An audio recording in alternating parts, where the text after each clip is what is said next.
Maghanda sa mas tumitinding banta mula sa labas ng bansa. Yan po ang bilin ni Pangulong Bongbong Marcos sa militar, partikular sa mga nasa hilagang bahagi ng Pilipinas. Sa gitna yan ng mas nakababahala raw na tensyon sa Indo-Pacific region at ang pagdami ng mga barko ng China sa West Philippine Sea. Nasa frontline ng balitang yan, Maricel Halili.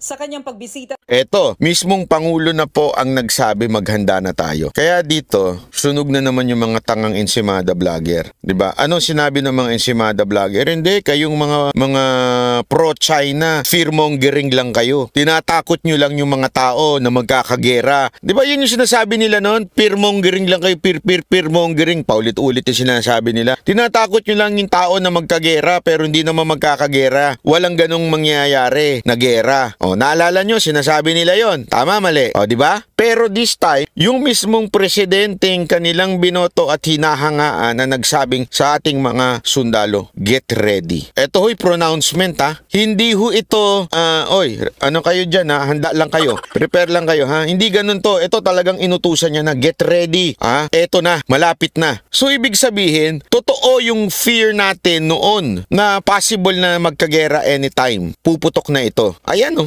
Ito na mismo. Sa 5th Infantry Division ng Philippine Army kahapon, nagbabala si Pangulong Bongbong Marcos tungkol sa mga banta sa labas ng Pilipinas. Sa gitna ng tensyon sa Indo-Pacific region, di raw maikakailang may banta sa atin ng China, lalo't malapit lang tayo sa Taiwan. Ayon sa Pangulo, mas nakababahala ngayon ang mga external threat, kaya inatasan niya ang mga sundalo na paghandaan ito. Paglilinaw ni PBBM, hindi tayo nananakop ng teritoryo, pero hindi raw tayo pwedeng basta na lang pumayag na kunin ng iba kung ano ang sa atin.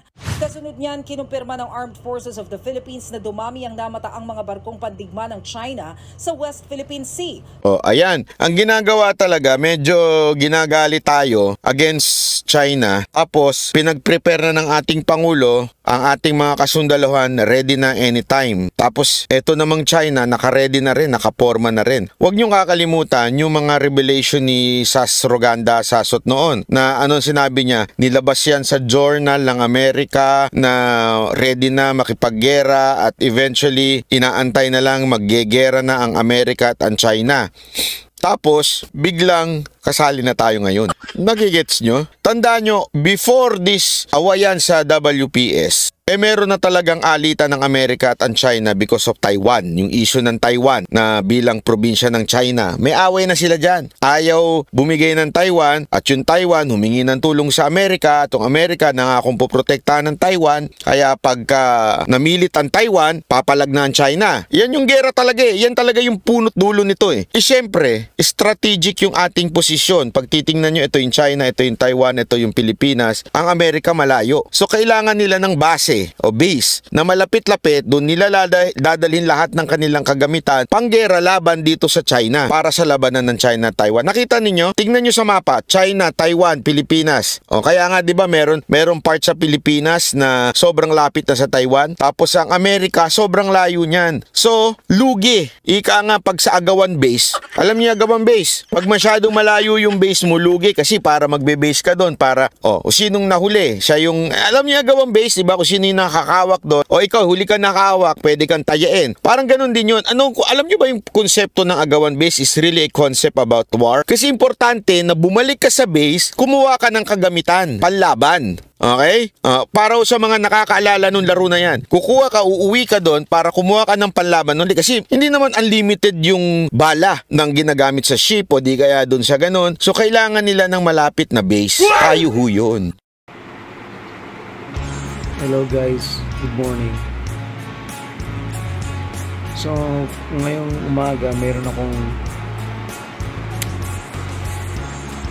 napanood sa TikTok, no?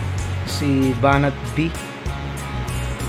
Sinasabi doon sa TikTok niya na in-upload ko dun sa channel ko na pinaghahanda na raw ni Pangulong Marcos ang mga kasundaluhan dahil magsisimula na ang digmaan, especially diyan sa norte, diyan sa Ilocos region, pinaghahanda na niya. So ito lang, no? Ito lang. Kasi hindi ako naniniwala na I do not believe that China will make war with the Philippines. This is only a part of fear-mongering. Tinatakot lang ang sambayanan nito. So actually, una-una, no? Makinig ka, Banat B, no? Bakit tayo aatakihin ng mga inchik? Ganun ba tayo kahalaga na teritoryo? Alam mo, Banat B, ganito yan. Ang China, kung pagpipilian ng Pilipinas sa Taiwan, mas uunahin niya yung Taiwan, no? Kasi yan yung kanyang part. Kaya nga 'di ba ang China, ang mainland China, kay Xi Jinping, no? The People's Republic of China, that is the communist country. At yung Taiwan is the Republic of China, no? So kung pagpipilian mo kung Philippines or Taiwan, sino sasakupin ko? Kung ako si Xi Jinping, sasakupin ko yung Taiwan kasi sa akin yun eh, no? Part ng bansa ko yun, yung Formosa Island, yung Taiwan, kaysa sa Pilipinas. Paliwanag ko sa iyo, kaya ganyan yung strategy ng China, no? Ikinalat niya yung kanyang mga war vessel diyan sa West Philippine Sea. At hindi na naman dito eh, no? Pati yung mga karagatan diyan sa Vietnam, Malaysia, Brunei, Indonesia, no? Singapore, no? Diyan sa bandang South Korea, Japan, ano diyan. Kasi pag kinuha nila yung Taiwan, sila ay babanat doon sa mga tutulong sa Taiwan. Naintindihan mo na? Kaya nilagay nila dyan yung mga barko nila para yun ang magka-counter. If ever, pag kinuha nila yung Taiwan, no? At mayroong sumuporta, tumulong, yun ang babanat agad. Nakaabang lang, no? Dyan sa dagat. Pero hindi sasakupin yung mga teritoryo. Dahil ang kukunin nila, ang sasakupin talaga nila, ay ang Taiwan. No? Ang Taiwan. Nakaposisyon na yan. Isipin mo, bobo ba ako? Bakit ko sasakupin yung Pilipinas? Gigiraan yung Pilipinas? Ang layo ng Pilipinas. Mas kukunin ko pa yung Taiwan. Dahil mas malapit yung Taiwan sa mainland China. Tanga. Diba? Hindi. Napaka-imposible. Kaya nilagay yung mga barko dyan sa West Philippine Sea para yan ay nakaabang, no? At pasasabugin yan, no? Yung mga tutulong sa Taiwan. Alright? Pasasabugin, nakaabang na yan. Imimisail niyan yung mga magre-respond, no?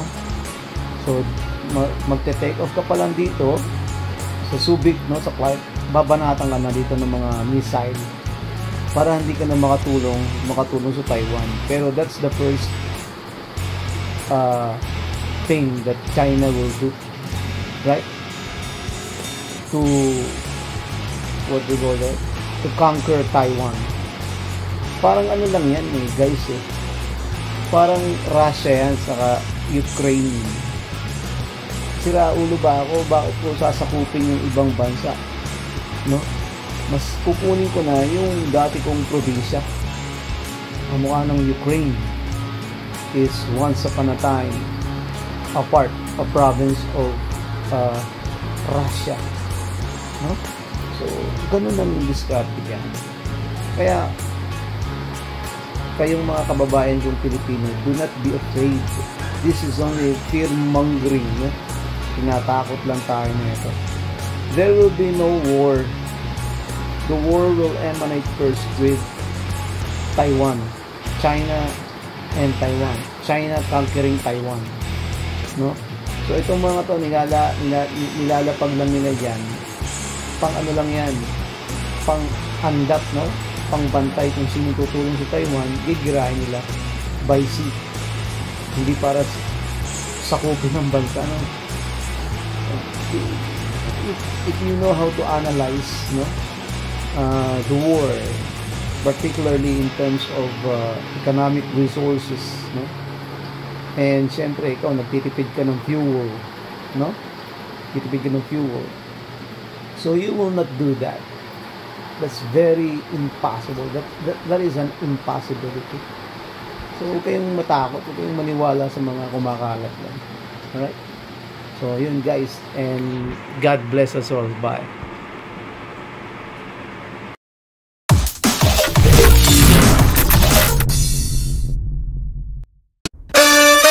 Shake your body, baby, do that conga.